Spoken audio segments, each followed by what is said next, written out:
Welcome to a new deep dive. Today, we are plunging into some fascinating material from these excerpts of ThinkChange3.pdf. We're exploring some pretty remarkable, maybe even challenging ideas about the power of faith, thought, and, well, the subconscious mind. That's right. And our mission today is really to unpack the core principles presented here, how they suggest we can actually harness our mental energy. And we want to focus on the compelling examples the source uses to show these concepts in action. Yeah, because honestly, by the end of this, you might just look at your own thoughts in a completely different light. So let's kick things off. The source starts with a really powerful idea, almost like a metaphor, describing faith as the head chemist of the mind. It's a striking image, isn't it? And the source immediately explains what it means by that. It says when faith is blended, somehow, with a thought vibration, think of thought having its own energy, the subconscious mind picks it up instantly. Okay, so faith is the catalyst then, the thing that makes the thought readable or accessible to the subconscious. Precisely. And once the subconscious grabs it, it then translates this blended thought into what the source calls its spiritual equivalent. Then it transmits that form of the thought to something called infinite intelligence. It's like it needs a specific frequency or a specific language for that connection. That's fascinating. So there's the thought, faith mixes with it, the subconscious translates it into this spiritual equivalent, and that's what gets sent out. Okay. The source also points to a particularly potent emotional mix that makes this process, like, supercharged, right? Absolutely. It singles out faith, love, and sex as the most powerful positive emotions. When these three are combined, the source claims they color the thought's vibration in such a way that gives it immediate access to the subconscious. It's the specific blend that transforms the thought into that powerful spiritual equivalent. Mm. And that, according to the text, is the only form that this infinite intelligence responds to. So it's not just any thought or emotion, but this very specific, highly charged combination that opens the channel. And the source notes their different natures. Love and faith are seen as psychic, maybe spiritual, while sex is clearly biological, physical. But it's the mixing of them that's described as creating this direct link between, well, our finite human mind and this larger force. Yeah, and what's really insightful here is that the source doesn't just leave it there. It doesn't leave us wondering how to access this power.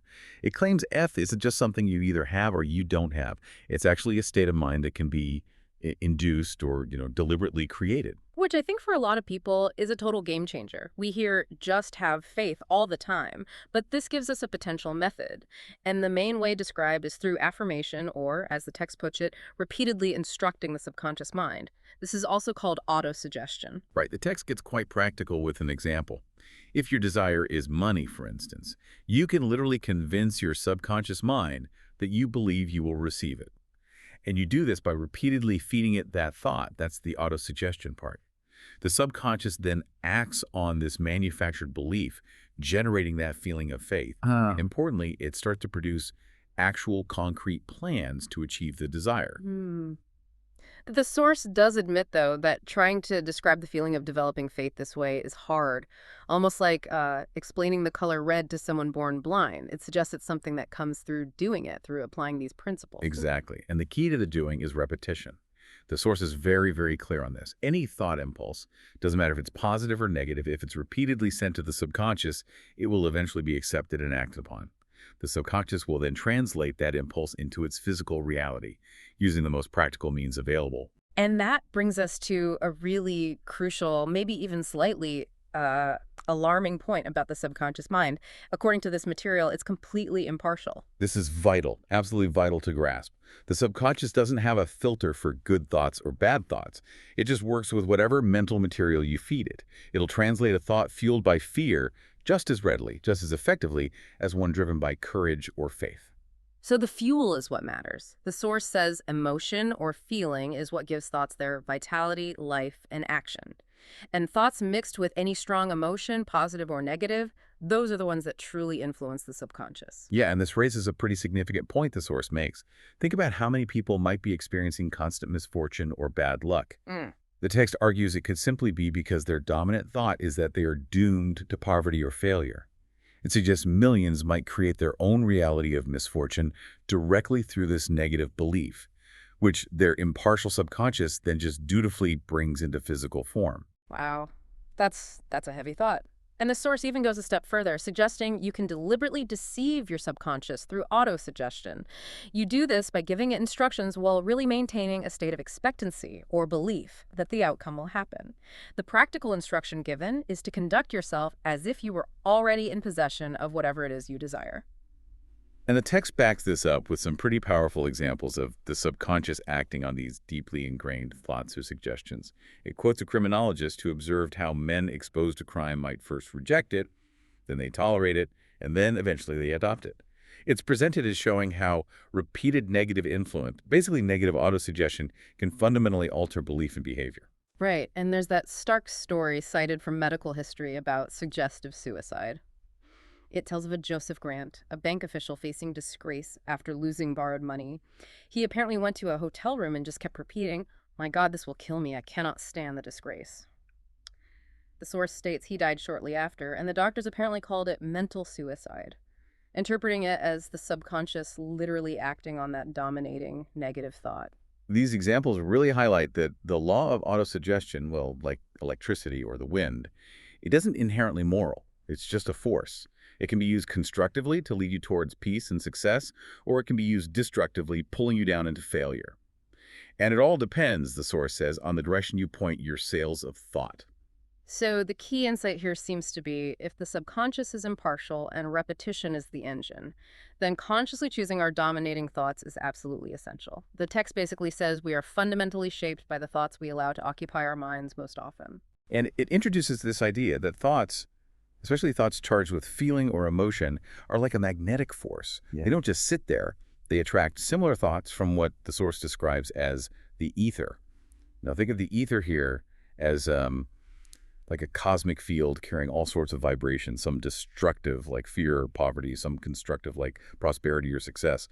Your mind, through its dominant thoughts, essentially tunes into and attracts the vibrations that harmonize with it. That's a really powerful image, our minds acting like magnets in this cosmic field. Yeah. And the way to deliberately plant the positive ideas, the plans, the purposes you want to attract is through the conscious repetition of a definite chief aim.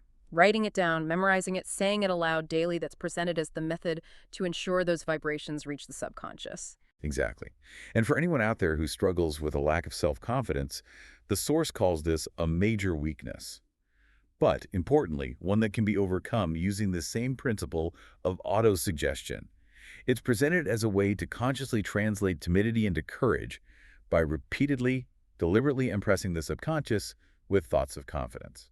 Which leads us directly to the self-confidence formula that's provided in the material. It's offered as a very practical way to apply this positive autosuggestion. Yeah, the formula lays out a series of steps. It involves things like recognizing your own ability to achieve your purpose, demanding persistent action from yourself, using concentration to build a clear mental picture of the person you intend to become, and daily demanding the development of self-confidence through this process. It also talks about writing down your definite chief aim and persisting until it becomes reality, and building your efforts on truth and justice, attracting cooperation by serving others, eliminating negative emotions like hatred and envy by consciously cultivating love, and causing others to believe in you by showing you believe in yourself and them.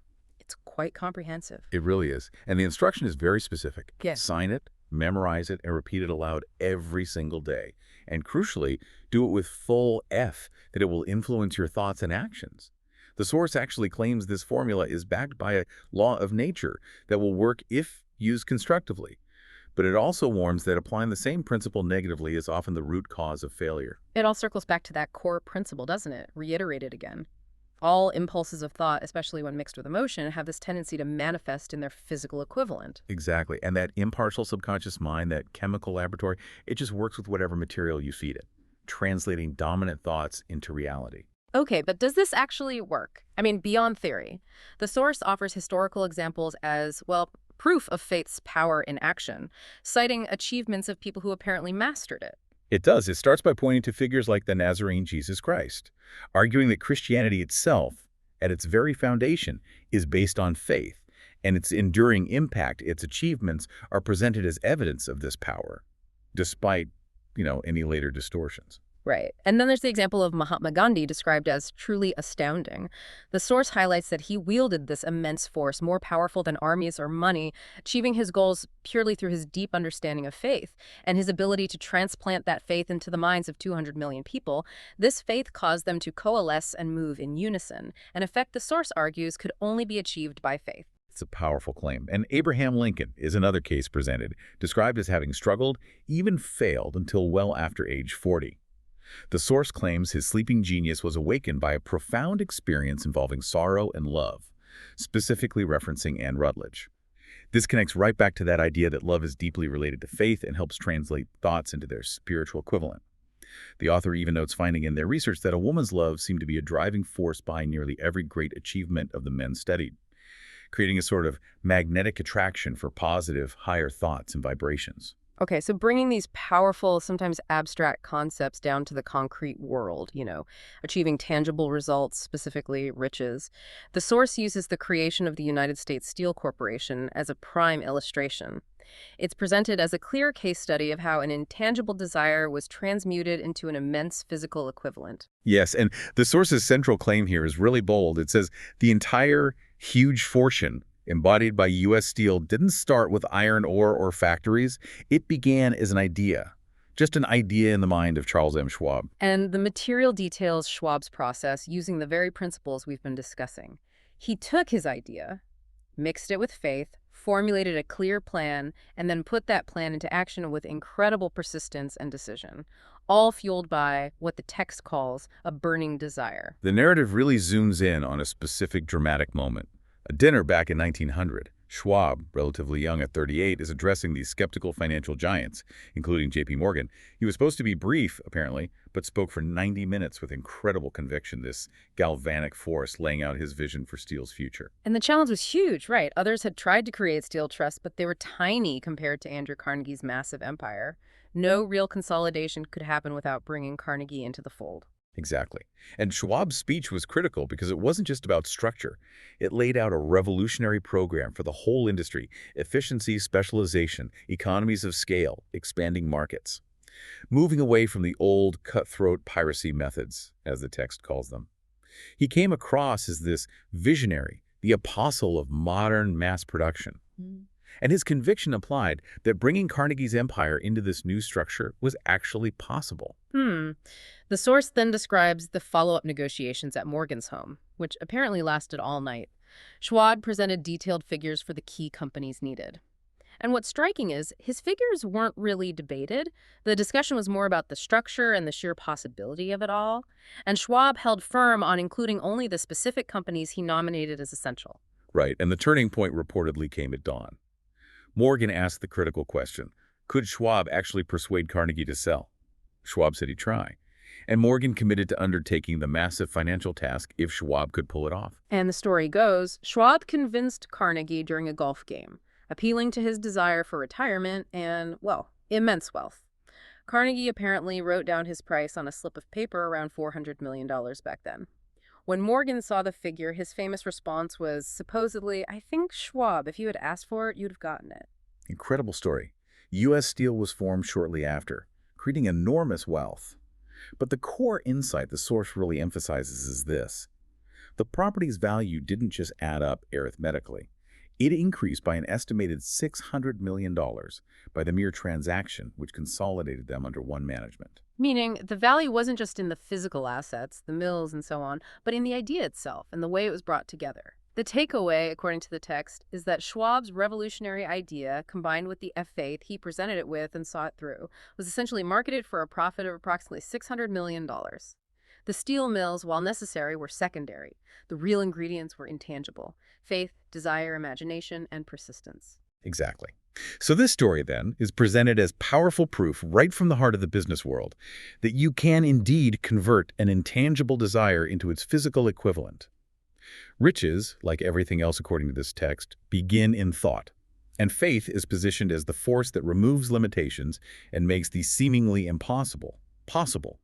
Schwab rose from relative obscurity to immense influence, not just through hard work, but through the sheer power of his idea and his unwavering belief in it. The source even briefly touches on this principle extending to a future vision for business, suggesting a shift away from methods based on force and fear towards ones driven by faith and cooperation, focusing on human happiness and contentment, where people combine faith and genuine interest with their work for, well, better outcomes for everyone. So, okay, let's try and pull this all together. We've taken a deep dive into these claims that faith acts as the mind's chemist, essential for blending thought into a form the subconscious and infinite intelligence can act upon. We've explored the mechanism of autosuggestion, how repetition impresses the subconscious, and that critical insight that this mental engine is impartial, translating any dominant thought, positive or negative, Yeah. into physical reality. Right. We've seen the warning that negative beliefs can literally create misfortune, and the powerful potential suggested in deliberately cultivating positive beliefs using tools like that self-confidence formula. And we've looked at the historical examples provided from the influence of faith in figures like Gandhi uniting millions, to Lincoln's genius, possibly awakened by love, and that dramatic business case of Charles Schwab and the formation of U.S. Steel, all presented as powerful proof that intangible ideas and desires, when backed by faith, persistence, and a plan, can indeed be converted into tangible, even massive results. And the material asserts quite strongly that these statements about the power of thought, emotion, and autosuggestion are capable of proof through deliberate application, presumably, in your own life. And why is grappling with these ideas so important for you, the listener?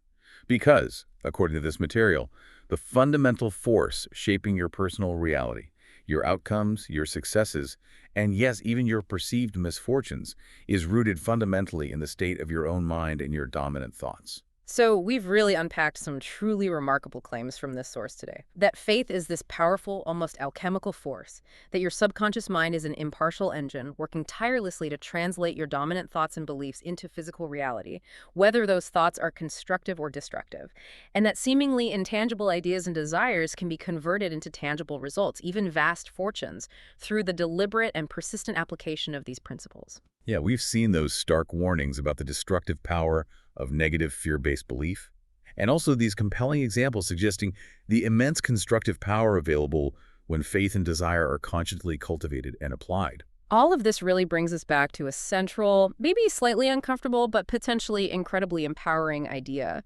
The landscape of your external world might just be a direct reflection of the landscape of your internal one. The state of your mind, your core beliefs, your dominant thoughts are portrayed here as incredibly potent forces shaping your life. Absolutely. So here's something for you to sit with, maybe mull over as you move through your day, building on everything we've discussed. If, as this text powerfully suggests, all impulses of thought have a tendency to clothe themselves in their physical equivalent, then what are the dominant thoughts, the primary instructions that you are currently feeding your own internal chemist and potentially shaping your world right now?